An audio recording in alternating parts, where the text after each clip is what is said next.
কলকিটার সিটকারি খুলিয়া যখন লাশটা দিয়া দেয়,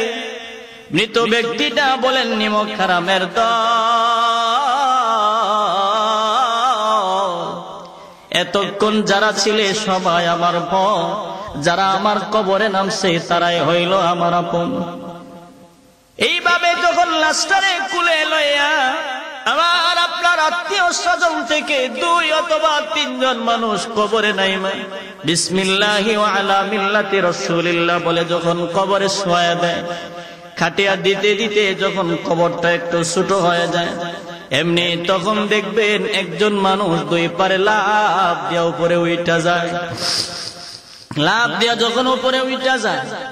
এমন সময় মৃত ব্যক্তিটা গুনাহগার হইলে চিৎকার দিয়া বলবেন যাইও না, এই কবরে আমি কেমনে থাকবো, আমার তো